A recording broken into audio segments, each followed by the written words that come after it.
Hey there, and welcome back to 31 Days of Horror. And today is day 11, and I checked out All Hallows Eve.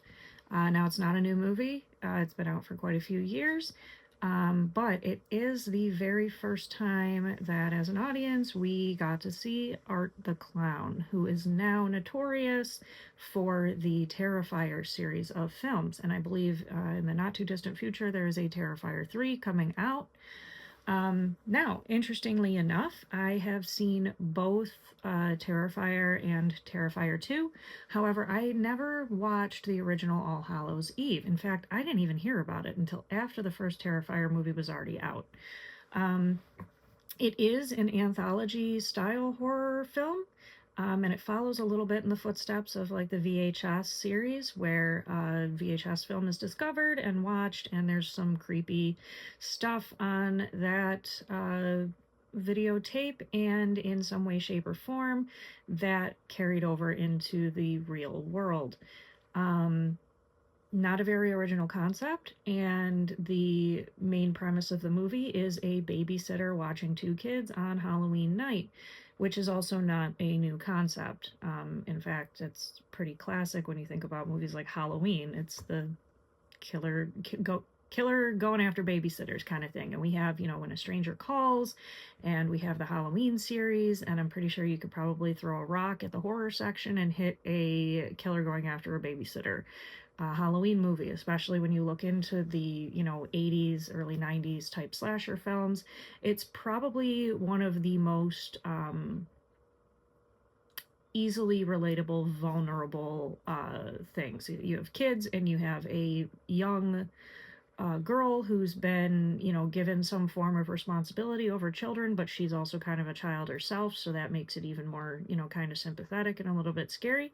So, very common trope in horror, and I think we're all pretty familiar with it. However, I will say that despite the fact that the premise of the movie in general isn't necessarily original, it's pretty entertaining, and it is definitely a very good entry into the horror genre. I can definitely understand how they did make an All Hallows 2, which I also have not seen, but I do understand how Art the Clown became the horror entity that we are now very familiar with. In fact, he is probably the most recognizable face in modern day horror. I mean, you have the masks and the likenesses of so many horror villains over the years. You have Michael Myers, you have Jason Voorhees, you have Ghostface, you have Freddy Krueger, you have Pennywise, and those are all very recognizable masks and makeups that you can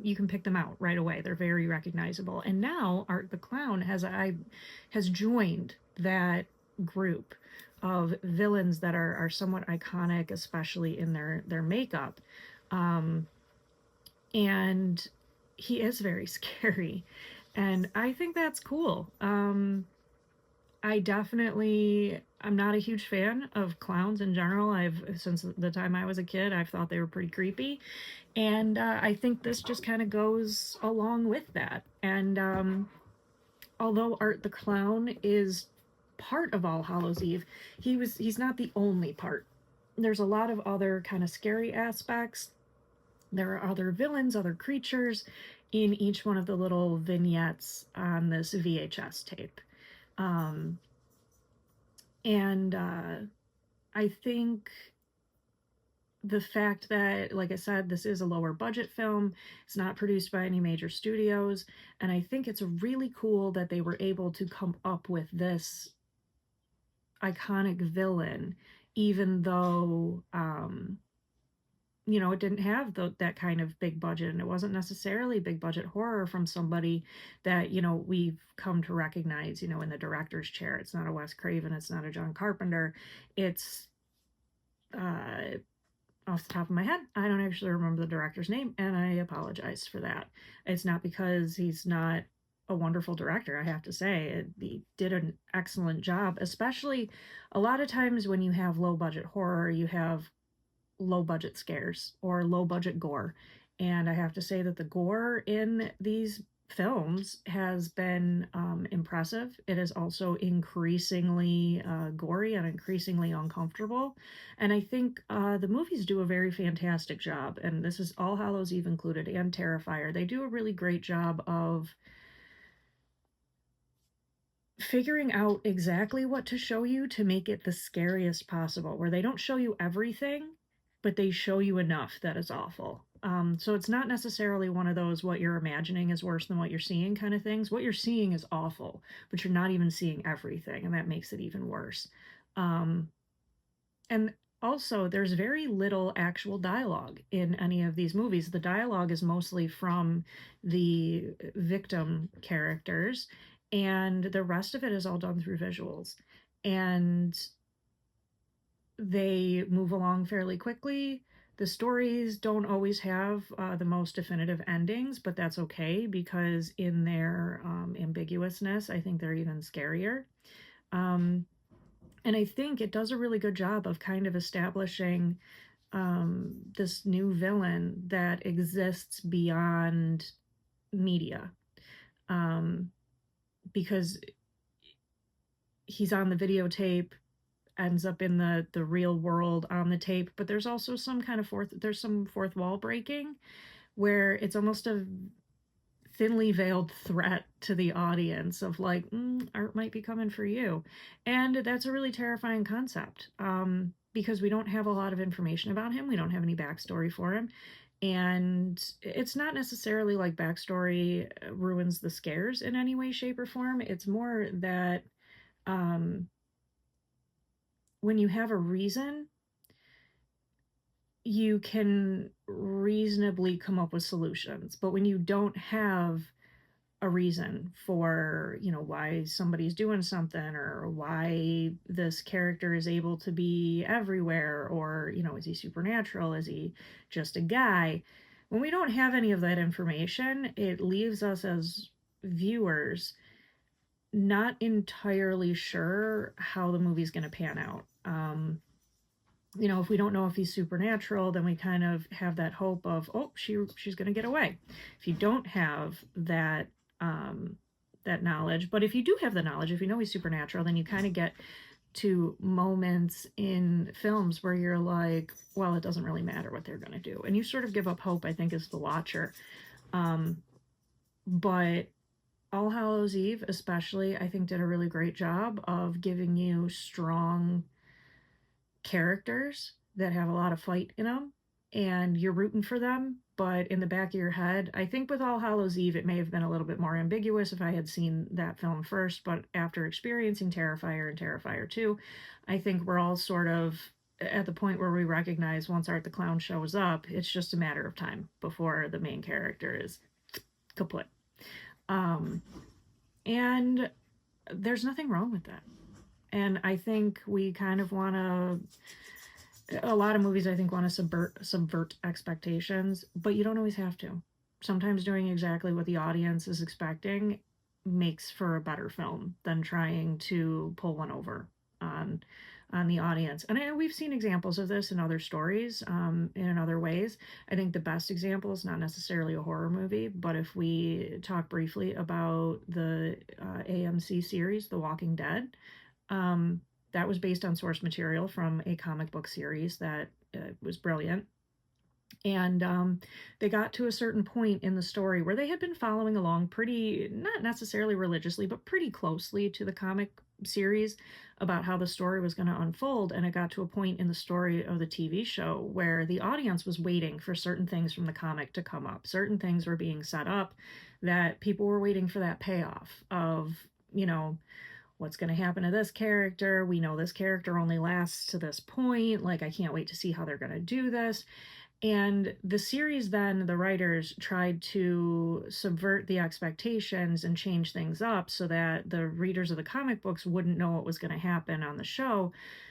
But unfortunately, they didn't really plan long term when they did that. So they changed up certain aspects of the show, which in the moment is definitely not a bad thing. But if you don't plan ahead for the series of like, okay, this character you decided to kill off in season 3 was supposed to be a prominent character when you got into later parts of the story. So they didn't really kind of plan ahead of how are we going to deal with these situations. They just wanted to subvert expectations. And I think that's a detriment in a lot of stories. And I think that's a detriment when it happens a lot in horror, is that they don't want you to see the scare coming. They don't want you to see what's going to happen. You know, they don't want you to picture it in your head. But every time you're trying to do something just to pull one over on somebody, you have to make sure you've planned it out very well. Because if it doesn't go anywhere, if it doesn't pay off, if it ruins the end of the story, or if it ruins a future thing just because you wanted to do something cheeky that nobody was going to see coming, if you ruin your own story to do that, then what was the point of doing it? So you subverted an expectation, but you also ruined your own project. You made it something that then didn't make sense. And your entire purpose of doing that was to trick the audience.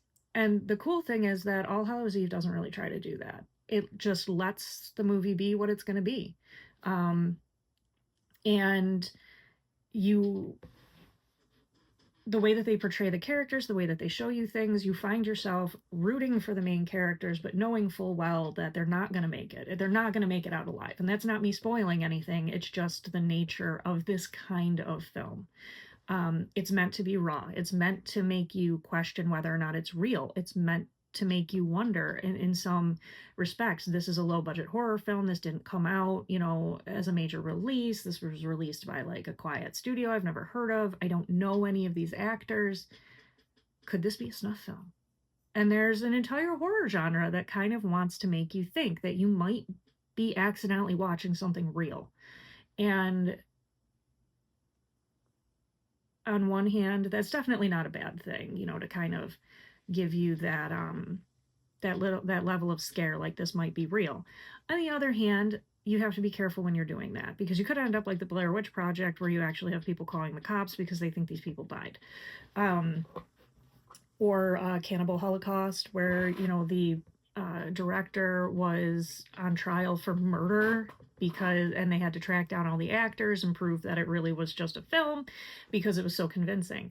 And there's a fine line between, I think, making a very scary, ambiguously real film and being arrested for murder. And I think these are a great example of that. And the thing is, I have to say, even though I don't particularly enjoy the movies, it's just not the genre I enjoy. Gore isn't really my thing. I can stomach it. It's fine. But I don't really appreciate it. A lot of times it's gratuitous or it's over the top, and sometimes it's just kind of exhausting. And it's the same with when you have way too much swearing in a film and you're kind of like, if I could just turn the volume off, like this would be fine. I'm tired. Like I just had to decipher a sentence that I think was made entirely of the F word. I'm not like, I don't have time for that. It's similar when it comes to gore. Sometimes it's just exhausting because there's too much of it. But at the same time, you also have to really appreciate the work that went into it. That if it looks real and if it looks convincing, that there's an amazing person in their special effects department who is probably getting paid pennies because it's a lower budget production. And it's really cool to see the level of competence and just professional good work that comes out of a lot of these things, because a lot of times you find, I think, that the gore in horror films on the lower budget level is often a lot more impressive, visceral, and real than when you have a bigger studio production. And a lot of that, I think, has to do with the kind of filters that they end up putting on the project in the end. I think a lot of times when your camera is a little bit lower budget, it's a little bit grainier, and you're making a horror movie that parts of it might look like it was filmed with a potato, it makes the gore look that much more real. When it's in high definition, we don't see in high definition. We see just regular things. And a lot of the way our eyes see is also based on the situation going on around us. So if you're in a very like tense, high horror, you know, gore kind of situation, your eyes are going to see different aspects of that scare. But if it's in high definition on, the big screen, you're going to see every aspect of it. And it's almost overwhelming to your mind. And I don't think you can actually really generate feelings about it necessarily. It can be gross, but I don't necessarily feel like the bloody, shiny, um, big screen experience is always good for horror, because I think it almost makes it look less real because it's so polished. But it looks more real when it's on the um they've got a couple of gallons of fake blood and somebody who's really good at makeup, and they're creating these, kind of horrific things. Also, I have to say, my criticism of, I don't necessarily want to call it a criticism, my distaste for movies kind of like All Hallows Eve and the Terrifier series is, I just am not a big fan of ultraviolence. It's not my thing. Now, that being said, there are a ton of horror fans who love that. There are fans of, I mean, they make horror movies for everybody. There are people who just can't get enough. They want that ultra violence. They want that bigger, scarier, gorier, more violent, more terrible, like the worst things you can come up with. They're constantly looking for that next big thing, that next big scare. They're always challenging themselves, like, can I get through this? Can I get through this? That's not really for me. I love stuff that's spooky.